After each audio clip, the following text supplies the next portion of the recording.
Is this some kind of joke? What do you hope to achieve with this? Why not enjoy sleeping outdoors? From the phone, I could hear my mother-in-law Kathy mocking me. How could she drag her grandson into such a mess? I sighed inwardly. Fine, we would just go home. But Kathy was about to face something she never expected. My name is Meg. I'm 37 years old and work at a fairly ordinary company. My husband Tom and I have been married for 12 years. I still remember the first time I met Tom. We were in the university club, just casual acquaintances who hung out together. We never dated, but after graduation, we reconnected at a club gathering. We started talking more frequently, and before long we were dating. A year later, Tom asked me the question I'll never forget. Will you marry me? His expression was so serious, and I knew in that moment that I wanted to spend the rest of my life with him. We married, and soon after we welcomed our son Mike. Mike is a lively and sometimes mischievous boy, but he's genuinely kind-hearted. He's excelled in school and is particularly passionate about baseball. Since he was young, he's been a part of a local youth baseball team, practicing every day rain or shine. His dedication to the sport is incredible. Thanks to his performances, his team often wins, and everyone admires his skill. Tom and I are his biggest fans, cheering for him at every game. Hey Mom and Dad, did you see today's game? How was it? He asks eagerly. Of course we didn't miss it. We reply with enthusiasm. That home run was incredible. The game shifted when you hit it, Tom adds proudly. Mike smiles, then heads to the yard to practice his swings, already thinking about the next game. His commitment is truly inspiring, and it reminds me of the same perseverance I try to embody at work. Mike's dedication fuels my own strength, especially when I face challenges in my professional life. But despite all these joys, there's always been a shadow in our household, Kathy. Ever since we got married, she's had a grudge against me. Her attitude toward me has been harsh, making it difficult to truly connect. I've often been caught off guard by her blunt remarks. One day, while I was chatting with Tom at the dinner table, my father-in-law Jason offered me dessert, and Kathy snapped, Meg, why are you resting there? Usually, a daughter-in-law helps when her mother-in-law is busy. I was taken aback. I hadn't expected such harsh criticism, especially since I was just sitting down to enjoy a moment with my husband. Kathy's behavior became a regular part of our visits to her house. She would constantly find ways to criticize me, making veiled remarks about my upbringing and my parenting. She once told me, if Mike misbehaves, it's because of your upbringing. And on another occasion she said, are you even disciplining him properly? She even once stated, I'd like to raise him myself. It was painful to hear, especially since she only made these comments when Tom and Jason weren't around. When they returned, she would instantly shift her demeanor, praising how cute her grandson was, pretending everything was fine. I did my best to cope. I focused on Mike's milestones, my work, and the daily events in my life.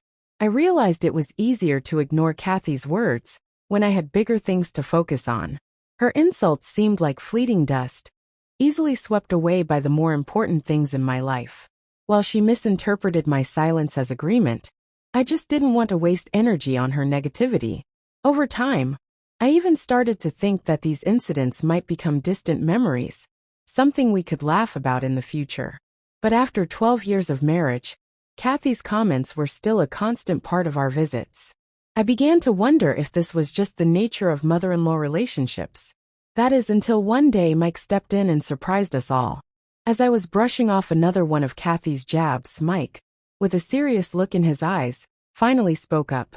Grandma, why do you always speak to Mom like that? He asked. Kathy was taken aback, stammering, Mike, what are you talking about? I've heard you, he continued, interrupting her. Stop bullying Mom behind my back. Be kind. I'm starting to dislike that side of you. It was clear he had gathered a lot of courage to say this.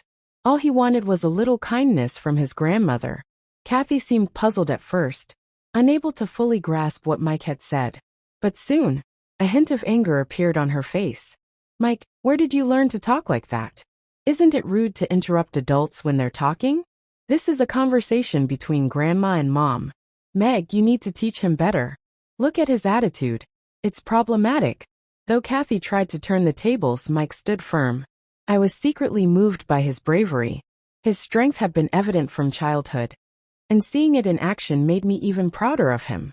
Mike, thank you, I said, feeling a surge of emotion. But I'm okay. Please, wait a little further away.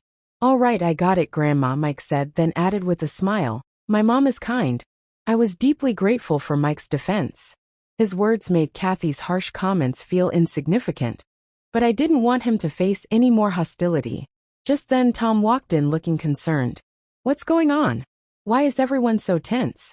Kathy, a little startled by Tom's arrival, replied weakly, oh, it's nothing. I was just talking with Meg. Anyway, I'll make some dessert. She quickly retreated to the kitchen. After Kathy left, Tom turned to me, his expression filled with concern. Are you okay? Mike answered first. Grandma's been bullying Mom. I began to explain, careful not to go into too much detail to avoid worrying Tom further. But I eventually admitted to him how Kathy had been verbally abusive for years. I had secretly recorded some of her attacks, and Tom's face showed shock as he listened to the recordings. Why didn't you tell me sooner? He asked, his voice filled with regret. I'm sorry. I didn't realize this was happening. I should have stood by your side. It's okay, I reassured him. After Mike was born, I was so busy with him in the house that I didn't think much about Kathy. But I've been fine. I've been enjoying watching Mike grow up. Tom smiled softly. You've done so well despite all of this. I never realized how strong you've become. I laughed lightly. Oh, stop saying that. Despite everything, having Tom and Mike by my side made Kathy's cruel words feel less significant. However, a new challenge was about to test my relationship with Kathy once again. When Jason decided to retire, Tom and I planned a special surprise to celebrate. We decided to gift him something unforgettable, a family trip abroad. After some discussion, we chose a trip to the beautiful destination of Kyonan. Jason was thrilled by the idea, and even suggested, since we have the opportunity, let's all go together. And so our family of 3, along with my in-laws, prepared for our first overseas adventure. It was meant to be a time to celebrate Jason, the true guest of honor. Tom, a little concerned, asked, are you sure this will be okay, especially with my mom coming? I reassured him, if we manage our time well, and do activities separately when needed, we'll be fine. We'll have a great time. I was taken aback by Kathy's excitement as we planned the trip. She was constantly pulling out brochures, suggesting places to visit. I began to wonder if it was appropriate for her to make so many decisions for a trip meant to celebrate Jason. Despite my reservations, Jason, ever the kind and accommodating man, smiled and did his best to support his wife's wishes. Little did we know, this trip would test our family dynamics in ways none of us expected. I chose to respect Tom's feelings and went along with the plan. The morning of our trip, excitement filled the air. We woke up early and headed to my in-laws' house. Good morning, Dad, Mom. Ready for the big day? I greeted them with a bright smile. Jason, my father-in-law, returned the smile eagerly. Thank you for organizing this. I've been looking forward to it. Mike, full of energy, jumped in. Let's sing together in the car on the way to the airport. Jason, equally enthusiastic, agreed. The 4 of us piled into the back seat, with Mike and I sitting together, and Kathy took the front passenger seat. Tom settled behind the wheel, and we set off, the journey smooth and free of traffic. We chatted, laughed, and sang along to songs, the mood cheerful as we drove to the airport. Upon arrival, we had plenty of time before our flight, so we took a stroll through the shops and the observation deck. Mike, a huge fan of airplanes, loved watching the planes take off and land. Soon hunger struck, so we stopped by a small cafe for a quick bite. Afterward, we browsed through a souvenir shop, where my in-laws happily checked out various items. As the time for our flight approached, we made our way toward the gate. Kathy, in a tone that sounded too casual, said, Meg, why don't you take a break? I'll watch the luggage. You should use the restroom. Grateful for the offer, I took Mike, who insisted on coming with me, and headed to the restroom. To our surprise, it was crowded, and even the men's restroom had a long line. Realizing the situation, Kathy offered again, I'll take care of the bags. You two go ahead. Tom and Jason, seeing we needed to use the restroom too, joined us. Afterward, Mike and I returned, only to find Kathy and the others were nowhere in sight. My heart sank. I frantically searched for them, trying to call Tom, but my calls went unanswered. I glanced around in a panic. Had they gone to the boarding gate without us? Where was our luggage? Just then my phone rang. It was Kathy, her voice unnervingly cheerful. "Where are you?" she asked in a tone that sent a shiver down my spine. "What's going on, Kathy?" I responded, trying to keep my voice steady. Kathy laughed lightly. "No need to tell you, Meg. I'm just spending time with my husband and son. You and Mike are in the way." I was stunned, unable to process what I was hearing. Confusion turned into frustration. "What are you trying to achieve?" I asked. "Is this a joke?"